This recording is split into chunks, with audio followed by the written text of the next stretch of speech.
यच्चक्तयो आदिनामै विवाद संवाद भुवो भवन्ति कुर्वन्ति तेषां मुहुरात्ममोहं तस्मै नमोऽनन्तगुणाय भूम्ने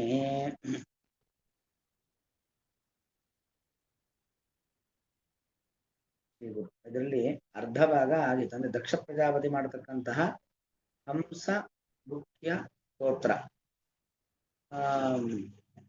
ಇಲ್ಲಿ ಆ ಭಗವಂತ ಎಲ್ಲರಿಗೂ ಒಂದೇ ತರದಲ್ಲಿ ವಿಷಯನಾಗೋದಿಲ್ಲ. ಒಬ್ಬೊಬ್ಬರು ಒಂದೊಂದು ತರ ದೇವರ ಬಗ್ಗೆ ಆಲೋಚನೆ ಮಾಡ್ತಾರೆ, ವಾದ ಮಾಡ್ತಾರೆ ಎಂಬ ವಿಚಾರವನ್ನ ಹೇಳ್ತಕ್ಕಂಥ ಒಂದು ಸಂದರ್ಭ. ಇದಂ ಭವತಿ, ಒಟ್ಟು ಶ್ಲೋಕದ ಅಭಿಪ್ರಾಯವನ್ನ ಹೇಳ್ತಾ ಇದ್ದಾರೆ ವಿಷ್ಣು ತೀರ್ಥರು. ಜಗತ್ಕಾರಣಂ ವಸ್ತು ಏಕಮೇವ, ಹಿಂದೆನೆ ನಿರ್ಣಯ ಆಗಿದೆ. ಜಗತ್ತಿಗೆ ಕಾರಣ ಒಬ್ಬನೇ. ಅದು ಸೃಷ್ಟಿ ಒಬ್ಬ ಮಾಡುವುದು, ಸ್ಥಿತಿ ಒಬ್ಬ ಮಾಡುವುದು, ಲಯ ಒಬ್ಬ ಮಾಡುವುದು ಅಂತಿಲ್ಲ. ಸೃಷ್ಟಿ ಸ್ಥಿತಿ ಲಯ ಎಲ್ಲವನ್ನು ಮಾಡೋನೊಬ್ಬನೇ. ತಸ್ಯ ಚ ವಿಚಿತ್ರಾಹ ಶಕ್ತಯ ಸಂಖ್ಯೆ, ಒಬ್ಬನೇ ವ್ಯಕ್ತಿಗೆ ವಿಚಿತ್ರವಾದ ವಿವಿಧ ರೀತಿಯಾಗಿರತಕ್ಕಂಥ ಶಕ್ತಿಗಳಿದ್ದಾವೆ. ತತ್ರ ಏಕಯ ಕೈಶ್ಚಿನ್ಮೃಭಿ ಸ್ತ್ರೀಲಿಂಗೈ ಏವ ಶಬ್ದೈ ಶಬ್ದತೆ. ಅಲ್ಲಿ ಆ ಕೆಲವೊಂದು ಶಕ್ತಿಯನ್ನು ನಿಮಿತ್ತೀಕರಿಸಿಕೊಂಡು ಭಗವಂತನ ಕೆಲವರೇನು ಕರೀತಾರೆ, ಪ್ರಕೃತಿ ಅಂತ ಕರೀತಾರೆ. ಸ್ತ್ರೀಲಿಂಗ ಶಬ್ದ ಅಂದ್ರೆ ಪ್ರಕೃತಿಯೇ ಜಗತ್ತಿಗೆ ಕಾರಣ ಅಂತ ಹೇಳ್ತಾರೆ. ಪ್ರಕೃತಿಯೇ ಜಗತ್ತಿಗೆ ಕಾರಣ ಅಂದ್ರೆ ಯಾರು? ಭಗವಂತನೇ ಪ್ರಕೃತಿ ಅಂತ ಅರ್ಥ. ಯಾಕಂದ್ರೆ ಪ್ರಕೃತಿ ಅಂದ್ರೆ ಮೂಲ ಪ್ರಕೃತಿ ಅಂತ ಒಂದರ್ಥ, ಲಕ್ಷ್ಮೀದೇವಿ ಅಥವಾ ಸತ್ವಗುಣ ರಜೋಗುಣ ತಮೋಗುಣ ಅಂತ ಒಂದರ್ಥ. ಆದ್ರೆ ಇನ್ನೊಂದು ಅರ್ಥ ಪ್ರಕೃತಿ ಅಂದ್ರೆ ಪ್ರಕೃಷ್ಟ ಕೃತಿ ಯಸ್ಯ ಸಹ ಪ್ರಕೃತಿ. ಪ್ರಕೃಷ್ಟವಾದ ಕೃತಿ, ಅತಿ ಉತ್ಕೃಷ್ಟವಾದ ಕೃತಿ ಯಾರಲ್ಲಿದೆಯೋ ಅವನೇ ಪ್ರಕೃತಿ. ಅತಿ ಉತ್ಕೃಷ್ಟವಾದ ಕೃತಿ ಪ್ರಯತ್ನ ಇರೋದು ಯಾರಲ್ಲಿ? ಭಗವಂತನಲ್ಲಿ. ಹಾಗೆ ಪ್ರಕೃತಿ ಅಂದ್ರೆ ಭಗವಂತ. ಏಕಯಾ ಕೈಶ್ಚಿನ್ ನೃಭಿ, ಕೆಲವು ವ್ಯಕ್ತಿಗಳಿಂದಾಗಿ ಸ್ತ್ರೀಲಿಂಗೈರೇವ ಶಬ್ದೈ ಶಬ್ದತೆ, ಸ್ತ್ರೀಲಿಂಗ ಶಬ್ದಗಳಿಂದಲೇ ಭಗವಂತನನ್ನ ಕರೀತಾರೆ. ಸ್ತ್ರೀಲಿಂಗ ಶಬ್ದವನ್ನ ಹಾಕಿ ದೇವರನ್ನ ಕರೆದಿದ್ದಾರೆ ಎಂದ ಮಾತ್ರಕ್ಕೆ ಅದು ಯಾವುದೋ ಅನ್ಯ ಸ್ತ್ರೀ ಅಂತ ಅರ್ಥ ಅಲ್ಲ, ಮತ್ತೆ ದೇವರು ಅಂತಾನೆ ಅರ್ಥ. ಇನ್ನು ಅನ್ಯಯಾಚ ಅನ್ಯೈ ದ್ರವಿ ನಪುಂಸಕಲಿಂಗೈ ಶೂನ್ಯಾದಿ ಪದೈ ಪಠ್ಯತೆ. ಇನ್ನು ಕೆಲವರಾಗಬೇಕಾದ್ರೆ ಶೂನ್ಯಂ ಜಗತ್ ಕಾರಣಂ ಅಂತಾರೆ. ಶೂನ್ಯಂ ನಪುಂಸಕಲಿಂಗ ಶಬ್ದ. ಕೆಲವು ವ್ಯಕ್ತಿಗಳಿಂದಾಗಿ ನಪುಂಸಕಲಿಂಗೈ ಶೂನ್ಯಂ ಜಗತ್ ಕಾರಣಂ. ಶೂನ್ಯ ಅಂದ್ರೆ ಯಾರು? ಶೂನ್ಯ ಶಬ್ದಕ್ಕೂ ಭಗವಂತ ಅಂತಾನೆ ಅರ್ಥ.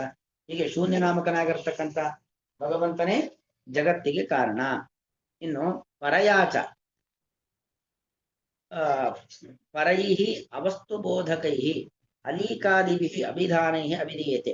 ಇನ್ನು ಕೆಲವರಾಗಬೇಕಾದ್ರೆ ಅವಸ್ತು ಬೋಧಕ ಅಂದ್ರೆ ಯಾವ ವಸ್ತುವನ್ನು ಹೇಳುವಂತ ಶಬ್ದ ಅಲ್ಲ. ಅಜ್ಞಾನವೇ ಜಗತ್ತಿಗೆ ಕಾರಣ ಅಂತ ಹೇಳ್ತಾರೆ. ಅಜ್ಞಾನ ಅಂದ್ರೆ ತಿಳುವಳಿಕೆ ಇಲ್ಲದೆ ಇರುವುದು ಅಜ್ಞಾನ, ಅದೇ ಜಗತ್ತಿಗೆ ಕಾರಣ ಅಂತ ಹೇಳ್ತಾರೆ. ಆದರೆ ಅಜ್ಞಾನ ಅದು ಜಗತ್ತಿಗೆ ಕಾರಣ ಅಂದ್ರೆ ಅದಕ್ಕೂ ಭಗವಂತನೇ ಕಾರಣ ಅಂತ ಅರ್ಥ. ಅಂದ್ರೆ ಅವಿದ್ಯೆಯು ಜಗತ್ತಿಗೆ ಕಾರಣ, ಅಜ್ಞಾನವು ಜಗತ್ತಿಗೆ ಕಾರಣ ಅಂದ್ರೆ ಅಲ್ಲೂ ಕೂಡ ಭಗವಂತ ಅಂತಾನೆ ಅರ್ಥ. ಶಬ್ದಗಳು ಬೇರೆ ಬೇರೆ ಹೊರತು ಎಲ್ಲಾ ಶಬ್ದಗಳಿಗೂ ದೇವರು ಅಂತಾನೆ ಅರ್ಥ. ಇನ್ನು ಅಪರಾಭಿಷ್ಟ, ಇನ್ನು ಕೆಲವರು ಶಕ್ತಿಭಿ ತಾಸು ತಾಸು ಸ್ವಶಕ್ತಿಸು ಕೇಶಾಂಚಿತ್ವಾದಿನಾಂ ಜಗತ್ ಕಾರಣತ್ವ ನಿಶ್ಚಯ ಸಮುತ್ಪಾದ್ಯತೆ. ಅಂದ್ರೆ ಶಕ್ತಿಗಳು ಅಂದ್ರೆ ಸೃಷ್ಟಿಯನ್ನ ಮಾಡ್ಲಿಕ್ಕೆ ಶ್ರೀಶಕ್ತಿ, ಭೂಶಕ್ತಿ, ಶ್ರೀ ಭೂ ದುರ್ಗಾ ಶಕ್ತಿ, ಈ ಒಂದೊಂದು ಶಕ್ತಿಗಳು ಒಂದೊಂದು ರೀತಿಯಾಗಿರ್ತಕ್ಕಂಥ ಕಾರ್ಯವನ್ನ ಮಾಡತ್ತೆ ಅಂತ ಹೇಳಿ ಜಗತ್ತಿಗೆ ಕಾರಣ ಎಂಬುದಾಗಿ ಹೇಳತಕ್ಕಂಥ ಒಂದು ಕ್ರಮ. ಎಲ್ಲವೂ ದೇವರೇ. ಏವಮೇವ ಅನಾದೋ ಸಂಸಾರೆ ಅನ್ಯಾಭಿಷ್ಟ ಅನ್ಯೇಷಾಂ ದ್ವೈಪರೀತ್ಯೇನ. ಇನ್ನು ಕೆಲವರ ಇದಕ್ಕಿಂತ ವಿರುದ್ಧವಾಗಿ ಇನ್ನೊಂದು ಯಾವುದೋ ಜಗತ್ತಿಗೆ ಕಾರಣ, ಜಗತ್ತಿಗೆ ಕಾರಣ ಯಾರೂ ಇಲ್ಲ, ಜಗತ್ತು ಅದರ ಬಾಡಿಗದಾಗಿದ್ದು ಎಂಬುದ ಕೂಡ ಹೇಳೋರು ಇರ್ತಾರೆ. ಹೀಗೆ ಒಂದೊಂದು ರೀತಿಯಲ್ಲೇ ಬೇರೆ ಬೇರೆ ತರ ಹೇಳ್ತಾರೆ ಅವರವರ ಬುದ್ಧಿಗನುಗುಣವಾಗಿ, ಮತಕ್ಕನುಗುಣವಾಗಿ. ಏಮೇವ ಅನಾದೋ ಸಂಸಾರೆ ಪುನಃ ಪುನಃ ಸಂಸರತಾಂ ಪುಂಸಾಂ ಆತ್ಮತತ್ವ ವಿಷಯ ಮೋಹ ಉತ್ಪದ್ಯತೆ ಇವ. ಹೀಗೆ ಅನಾದಿಯಾದ ಸಂಸಾರ, ಆ ಸಂಸಾರದಲ್ಲಿ ಪುನಃ ಪುನಃ ಸಂಸರತಾಂ ಮತ್ತೆ ಮತ್ತೆ ಹುಟ್ಟಿ ಬರ್ತಾ ಇರತಕ್ಕಂಥ ಎಲ್ಲ ವ್ಯಕ್ತಿಗಳಿಗೆ ಏನಾಗತ್ತೆ, ಆತ್ಮತತ್ವ ವಿಷಯ ಭಗವಂತನ ಆತ್ಮ ಪರಮಾತ್ಮ, ಪರಮಾತ್ಮ ಎಂಬ ಒಂದು ತತ್ವ, ಆ ತತ್ವವನ್ನ ಸರಿಯಾಗಿ ತಿಳ್ಕೊಳ್ಬೇಕು ಅಂತ ಹೊರಟ್ರೆ ಏನಾಗತ್ತೆ, ಅಲ್ಲಿ ಮೋಹ ಉತ್ಪದ್ಯತೆ. ಮೋಹ ಅಂತ ಹೇಳಿದ್ರೆ ಅಜ್ಞಾನವೇ ಉಂಟಾಗುತ್ತದೆ.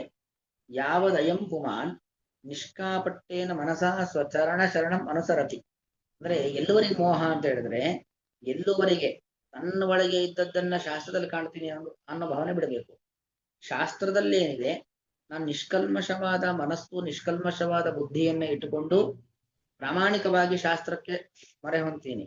ಶಾಸ್ತ್ರಕ್ಕೆ ಶರಣಾಗ್ತೇನೆ, ಆಗ ದೇವರು ನನಗೆ ಕಾಣ್ತಾನೆ ಅಂತಕ್ಕಂಥ ಭಕ್ತಿಯನ್ನ ಇಟ್ಟುಕೊಂಡು ಆ ಯಾವದಯಂ ಪುಮಾನ್ ನಿಷ್ಕಾಪಟ್ಟೇನ ಮನಸ್ಸಲ್ಲಿ ಯಾವುದ ಕಪಟ ಇಲ್ಲ, ಮೋಸ ಇಲ್ಲ, ವಂಚನೆ ಇಲ್ಲ, ದುರಾಗ್ರಹಗಳಿಲ್ಲ, ಯಾವುದೂ ಇಲ್ಲದೆ ಸ್ವಚರಣ ಶರಣಂ ಅನುಸರತಿ. ಭಗವಂತ ಸ್ವ ಅಂದ್ರೆ ಸ್ವತಂತ್ರನಾದ ಭಗವಂತ, ಅವನ ಚರಣ ಪಾದುಗಳಿಗೆ ಶರಣಂ ಅನುಸರತಿ, ಹೋಗಿ ಶರಣಾಗತನಾಗ್ತಾನ. ಅರ್ಜುನ ಹೇಳ್ತಾನಲ್ವಾ, ಅನ್ಯಥಾ ಶರಣಂ ನಾಸ್ತಿ ತ್ವಮೇವ ಶರಣಂ ಮಮ ಎಂಬುದಾಗಿ ಅರ್ಜುನ ಹೋಗಿ ಪೂರ್ತಿ ಮೊರೆ ಇಡ್ತಾನೆ. ಆತರ ಶರಣಂ ಅನುಸರತಿ, ಅಲ್ಲುವರೆಗೂ ಮೋಹ ಇರುತ್ತೆ. ಭಗವಂತನಿಗೆ ಪೂರ್ತಿ ನಾವು ಮೊರೆ ಹೋಗ್ತೀವಿ ಅಂತಾದ್ರೆ ಯಾವ ರೀತಿಯಾಗಿರ್ತಕ್ಕಂಥ ಮೋಹಕ್ಕೂ ಅನ್ಯತಾ ಜ್ಞಾನಕ್ಕೂ ಅವಕಾಶ ಇಲ್ಲ. ಅತಃ ಭವದ್ಭಿಹಿ, ಹಾಗಾಗಿ ನಾವೇನ್ ಮಾಡಬೇಕು, ನಮಗೆ ಸರಿಯಾದ ತತ್ವಜ್ಞಾನ ಬರಬೇಕು, ದೇವರನ್ನ ಸರಿಯಾಗಿ ತಿಳಿಬೇಕು, ದೇವರ ಅನುಗ್ರಹ ಆಗಬೇಕು ಅಂತಾದ್ರೆ ನಾವು ಮುಖ್ಯವಾಗಿ ಮಾಡಬೇಕಾದದ್ದು ಏನು ಅಂತ ಹೇಳಿದ್ರೆ, ನೀವೆಲ್ಲ ನಿಮ್ಮಿಂದ ಏನ್ ಮಾಡಲ್ಪಡಬೇಕು ಅಂತ ಹೇಳ್ತಿದ್ದಾರೆ ನಮ್ಮೆಲ್ಲರಿಂದಲೂ ಕೂಡ. ಶ್ರೀ ಹರಿ ಚರಣ ಅನುಸರಣಮೇವ ಕಾರ್ಯಂ, ಭಗವಂತನ ಚರಣ ಕಾಲುಗಳು ಅದನ್ನು ಅನುಸರಿಸಬೇಕು. ಅಂದ್ರೆ ಭಗವಂತನ ಪಾದದಲ್ಲಿ ನಿರ್ಮಲವಾದ ಭಕ್ತಿಯನ್ನು ಮಾಡಬೇಕು. ಏನೇವ ಮನೋಮೋಹ ನಿವೃತ್ತಿ, ಅದರಿಂದ ಏನಾಗುತ್ತೆ, ಮನಸ್ಸಿನಲ್ಲಿ ಇದ್ದಂತ ಮೋಹ ಅನ್ಯತಾ ಜ್ಞಾನ ಎಂಬುದೇನಾಗುತ್ತೆ ನಿವೃತ್ತಿ ಆಗುತ್ತದೆ. ಏತದೇವ ಅಭಿಸಂದಾಯ ತಸ್ಮೈ ನಮಃ, ಈ ಒಂದು ಅಭಿಪ್ರಾಯವನ್ನ ಇಟ್ಟುಕೊಂಡು ತಸ್ಮೈ ನಮೋ ಅನಂತ ಗುಣಾಯ ಭೂಮಿ ಅಂತ ಹೇಳಿದ್ದು. ಅಂದ್ರೆ ಈಗ ನಾವು ಯಾವ ಅಭಿಪ್ರಾಯದಿಂದ ದೇವರಲ್ಲಿ ಮೊರೆ ಹೊಂತೀವೋ ಆ ಅಭಿಪ್ರಾಯಕ್ಕೆ ಅನುಗುಣವಾಗಿ ಭಗವಂತ ನಮಗೆ ಅನುಗ್ರಹ ಮಾಡ್ತಾನೆ ಅಂತಕ್ಕಂಥ ಉದ್ದೇಶದಿಂದಾಗಿ ಈ ರೀತಿಯಲ್ಲಿ ಹೇಳಿರುವಂಥದ್ದು. ಯಚ್ಚಕ್ತಯ ಯಾವ ವದತಾಂ ವಾದಿನಾಂ, ಅಂದ್ರೆ ದೇವರ ಬಗ್ಗೆ ಮಾತನಾಡ್ಲಿಕ್ಕೆ ಅಥವಾ ವಾದ ಮಾಡ್ಲಿಕ್ಕೆ ಇರ್ತಕ್ಕಂಥ ವಾದಿಗಳಿಗೆ ಯಚ್ಚಕ್ತಯ, ಯಾವ ಭಗವಂತನ ಸಾಮರ್ಥ್ಯಗಳು ವಿವಾದ ಸಂವಾದ ಭುವಃ, ವಿವಾದ ವಿರುದ್ಧ ವಿಷಯಕವಾಗಿರ್ತಕ್ಕಂಥ ಮಾತುಗಳು ಅಥವಾ ಸಂವಾದ ಸಮಾನ ವಿಷಯಕವಾಗಿರ್ತಕ್ಕಂಥ ಮಾತುಗಳ ಉತ್ಪತ್ತಿಗೆ, ಭುವಃ ಉತ್ಪತ್ತಿಗೆ ಕಾರಣವು ಭವಂತಿ ಆಗುತ್ತದೆಯಷ್ಟೇ. ತೇಷಾಂ ಅಂತಹ ಮತ್ತೆ ಆತ್ಮಮೋಹಂ ಕುರುವಂತಿ, ಅಂತವರಿಗೆ ಆತ್ಮಮೋಹಂ ಕುರುವಂತಿ, ಭಗವಂತನ ವಿಚಾರದಲ್ಲಿ ಎಲ್ಲಾ ಮಾತುಗಳೇನು ಮಾಡುತ್ತವೆ, ಮೋಹವನ್ನೇ ಉಂಟು ಮಾಡುತ್ತವೆ. ತಸ್ಮೈ ಅಂತಹ ಮೋಹವನ್ನು ಹುಟ್ಟಿಸುವಂತಹ, ಅನ್ಯಥಾ ಜ್ಞಾನವನ್ನು ಹುಟ್ಟಿಸುವಂತಹ ವಿಚಿತ್ರವಾದ ಸಾಮರ್ಥ್ಯವನ್ನು ಹೊಂದಿರುವಂತಹ ಅನಂತ ಗುಣಾಯ, ಅಪರಿಮಿತವಾದ ಗುಣವನ್ನು ಹೊಂದಿರತಕ್ಕಂತಹ ಭೂಮ್ನೆ, ಭೂಮಾ ಎಂಬ ಶ್ರೇಷ್ಠವಾದ ಗುಣವನ್ನು ಹೊಂದಿರತಕ್ಕಂತಹ ಭಗವಂತನಿಗೆ ನಮಸ್ಕಾರವು. ಅಂದ್ರೆ ಒಟ್ಟು ಭಗವಂತ ಅಂದ್ರೆ ಅವನು ಅಚಿಂತ್ಯದ್ಭುತವಾದ ಬಹಳ ಶಕ್ತಿ ಇರುವವನು ಅಂತ ಅರ್ಥ. ಅಂತ ಭಗವಂತ ನಮಸ್ಕಾರ. ಯಚ್ಚಕ್ತಯೋ ವದತಾಂ ವಾದಿನಾಂ ವೈ ವಿವಾದ ಸಂವಾದ ಭುವೋ ಭವಂತಿ ಕುರ್ವಂತಿ ದೇಶಾಂ ಮುಹುರಾತ್ಮ ಮೋಹಂ ತಸ್ಮೈ ನಮೋ ಅನಂತ ಗುಣಾಯ ಭೂಮ್ನೇ. ಶ್ರೀಕೃಷ್ಣ ನಮಸ್ತೆ.